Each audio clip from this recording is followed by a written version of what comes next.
sederhana yang pertama itu adalah bagaimana Bapak menerapkan Pancasila sebagai ideologi di lingkungan tempat tinggal dan di lingkungan dalam berinteraksi dengan masyarakat. Ya, kalau sini kaitannya Pancasila, baik dari sila pertama sampai sila kelima, itu pasti diterapkan sesuai dengan keadaan masyarakatnya. Pertama, misalnya tentang sila pertama ketuhanan. Di sini kan walaupun mayoritas Islam, tapi kan tetap ada yang non-Islam. Nah, kita saling menghargai itu. Jadi misalnya ada yang mau ke gereja, monggo, yang mau ke masjid, monggo. Yang penting kita itu taat beragama. Ini itu. Terus persatuannya itu kan kalau di kampung lebih kental daripada di kota. Kalau di kampung itu kalau ada apa-apa kan kita sifatnya gotong royong, gitu. Saling tolong menolong itu. Terus untuk kemasyarakatan, keadilan sosialnya, keadilan kita saling menghargai satu dan yang lain. Baik yang muda menghargai yang tua menghargai yang muda. Yang penting kan kita tenggang rasa, intinya itu tentang kehidupan di kampung itu. Terus selanjutnya gitu Pak, kan ada ideologi dari luar yang itu bisa mengancam Pancasila. Kalau zaman dahulu ada yang namanya komunisme. Nah, kalau zaman sekarang itu ada ideologi yang namanya liberalisme, yang mana itu datang kebanyakan dari Barat, yang itu sangat bertentangan dengan ideologi Pancasila di Indonesia. Nah, liberalisme itu pada dasarnya kan yang menganut paham kebebasan masyarakat. Jadi masyarakat mau berbuat seperti apapun itu bebas. Nah, tapi kalau menurut Bapak yang diketahui tentang liberalisme itu apa? Kalau itu kan bebas dalam arti apanya dulu, karena di masyarakat terutama di kampung itu kan diatur dengan adat istiadat. Ya, betul. Tidak ada istilahnya orang luar mau semena-mena, mau istilahnya apa yang diinginkan untuk bebas kan nggak bisa. Ya, betul. Jadi kita bukan mengekang dia mau bebas, enggak, tapi aturan di masyarakatnya kan nggak memungkinkan dia bebas. Ya, itu aja. Ya. Nah, karena saking banyaknya zaman sekarang itu kan banyak masyarakat sudah terlepas dengan adat istiadat, terus lupa dengan aturan-aturan yang dulu sering diajarkan oleh orang-orang tua dari para leluhur. Akibat adanya liberalisme itu yang mulai merongrong masuk ke Indonesia. Nah, bagaimana upaya Bapak untuk ikut serta mempertahankan Pancasila sebagai ideologi negara dari segala ancaman yang ada, terutama tadi liberalisme, maksud cara menjaganya gitu. Itu kita istilahnya di masyarakat itu, terutama saya sebagai pengurus warga, untuk warga yang mau hadir di sini itu kan sebisa mungkin dia bisa ngikut aturan yang ada di sini. Otomatis kan kita menjaga. Tapi kalau kita sebagai warga yang pokok kok membebaskan dia mau berbuat apa-apa, lah kita yang keliru. Karena istilahnya baik di manapun anda ini berada, istilahnya di mana dia duduk atau di mana dia berpijak, dia kan harus bisa menyium tinggi-tinggi adat istiadat yang berada di tempat itu. Misalnya sekarang kamu dari manapun bermacam-macam ini, kamu mau menerapkan sana, belum tentu semua bisa masuk kan? Ada yang masuk sopan santun, mungkin semua masuk. Nggak ada di manapun istri, sana bebasnya nggak usah di sana karena sana ada aturan. Kan pasti dimanapun ada aturan. Cuma karena beda tempat, beda lokasi, ada yang bisa pas, ada yang tidak bisa pas di manapun berada. Intinya kan itu. Jadi lebih ke arah konservatif itu. Jadi jangan sampai istilahnya saya misalnya datang ke daerah tempat Anda, saya langsung merubah atau pengen merubah aturan ABCD-nya di sana kan tetap nggak bisa. Ya toh, misalnya saya pekerja di sana, saya kan harus ngikut aturan sana dulu. Walaupun saya punya keinginan yang kuat untuk berada di situ bebas, kan nggak mungkin. Iya. Itu aja. Terus Bapak pernah memberi seperti kayak kalau setiap ada aturan pasti ada sanksi dan hukuman. Ya. Nah, Bapak pernah menerapkan hal itu? Kalau pernah, berikan contohnya yang sudah pernah terjadi ada, Pak? Kalau saya itu, saya tidak senang istilahnya aturan itu harus satu, saya nggak senang.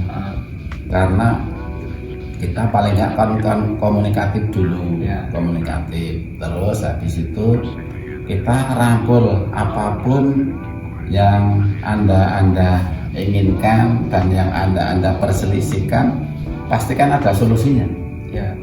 Tapi jangan sampai kita sebagai nasionalisme NKRI itu saya nggak tahu urusan sana, saya yang tahu urusan sini kan nggak bisa.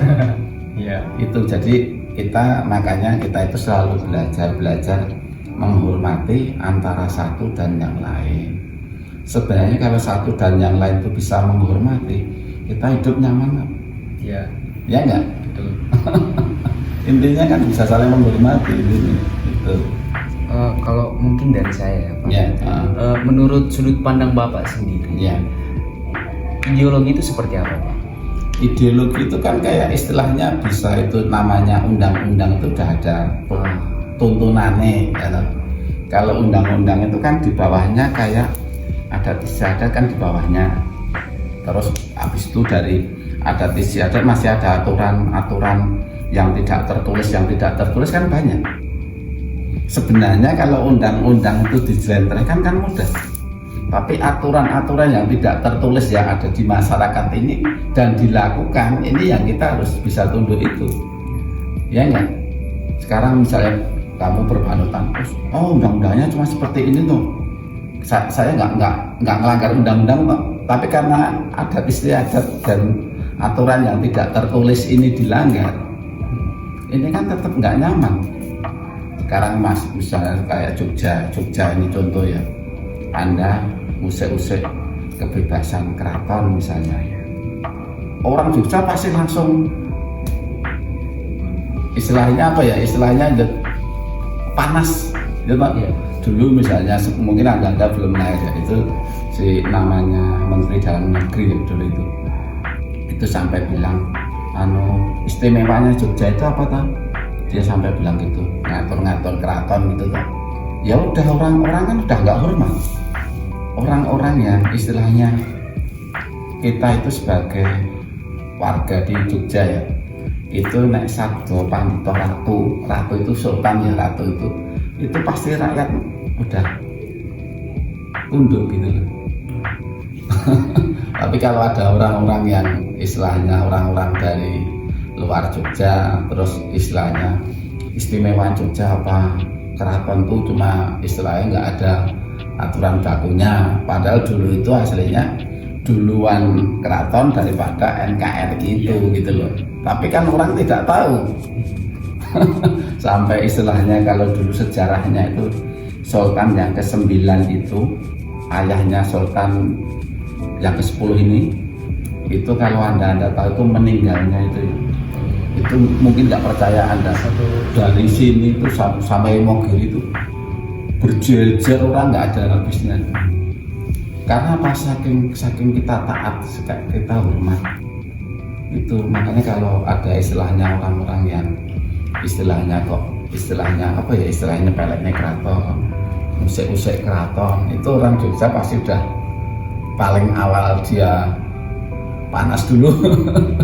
Nggak tahu anda orang besar atau orang apa yang bilang itu udah wis itu, karena punya aturan sendiri.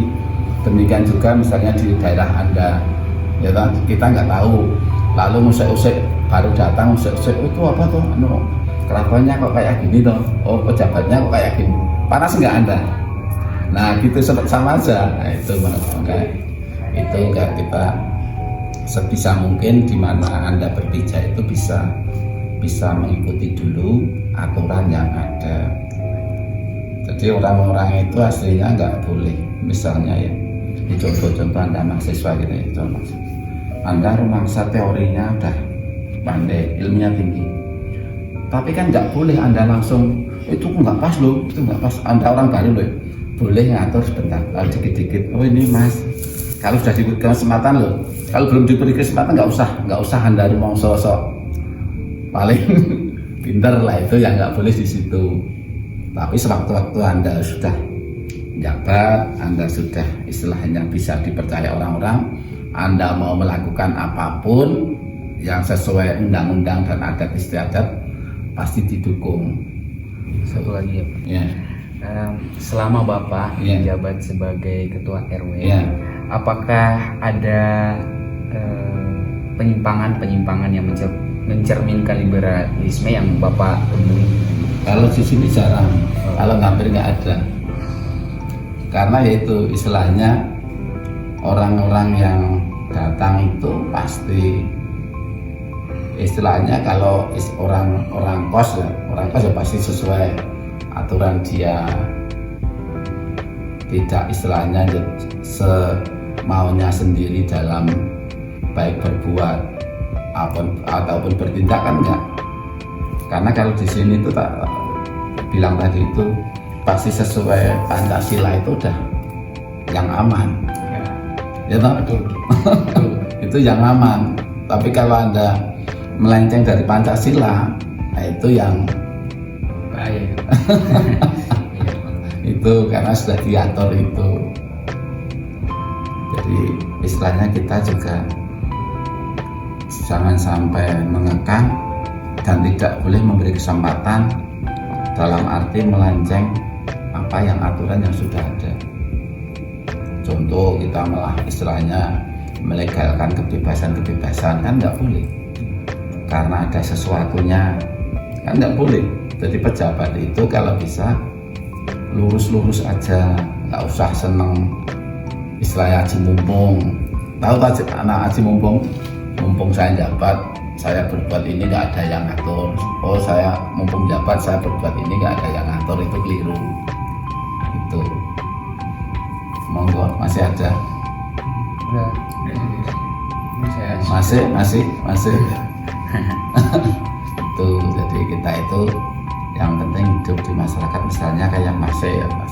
Ini sebenarnya yang benar ya dari tuan rumah Busri tadi ya, Busri itu kalau ada yang pendatang itu atau anak-anak kos itu kan suruh menyerahkan KTP, fotokopi itu nanti bisa diserahkan tempatnya Pak RT, bisa diserahkan tempatku.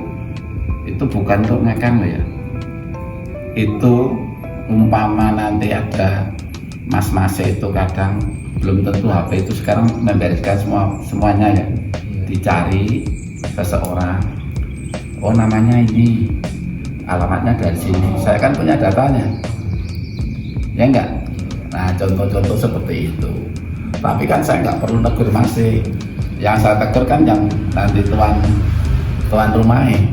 Yang penting itu bukan untuk ngekang apa-apa, tapi itu aturan yang istilahnya biar semua nyaman itu. Karena ada orang yang diatur nggak mau itu, oh itu saya buat apa usah KTP, udah saya pasti punya KTP kok dimintai. Itu kan bukan untuk apa-apa, untuk keamanan kita semua gitu. Karena rata-rata aturan dari kelurahan, aturan dari kecamatan, aturan dari kabupaten sampai provinsi itu mewajibkan semua yang datang di wilayah masing-masing itu mengasihkan tanda jati diri. Atau yang pelajar yang mengasihkan kartu pelajar, fotokopinya, yang KTP, yang punya KTP, fotokopi KTP, kan seperti itu. Menurut sudut pandang narasumber, ideologi adalah suatu undang-undang atau tuntunan di mana di bawah undang-undang itu sendiri ada adat istiadat, dan di bawah adat istiadat ada aturan yang tak tertulis yang banyak. Dan sebenarnya undang-undang dapat mudah dimengerti dengan mudah, namun ada aturan yang tidak tertulis dalam undang-undang dan telah ada dan melekat juga dalam masyarakat. Itulah yang dinamakan dengan ideologi. Kita bisa ambil contoh yakni orang yang mengusik kebebasan keraton yang ada di Jogja. Nah, untuk penerapan Pancasila sebagai ideologi dalam lingkungan adalah saling menghargai, karena dalam lingkungan ada juga perbedaan di mana ada suku, ras, dan agama yang berbeda. Sehingga kita sebagai orang yang menjunjung tinggi pada nilai-nilai dalam Pancasila harus tetap menghargai perbedaan itu sendiri dan selalu berbaur dalam suatu kerukunan. Nah, berbicara tentang liberalisme, masyarakat di kampung selain diatur oleh undang-undang, telah ada adat istiadat yang melekat dengan masyarakat sejak lama, sehingga liberalisme tidak dapat tempat dalam lingkungannya ditinggali oleh narasumber karena ada aturan-aturan yang harus dilakukan dalam lingkungan yang menunjukkan bahwa lingkungan itu menentang adanya liberalisme. Di mana bumi berpijak, di situ langit dijunjung. Mungkin kata-kata ini dapat menunjukkan atau merepresentasikan tentang aturan yang ada di lingkungan yang ditinggali oleh narasumber tersebut.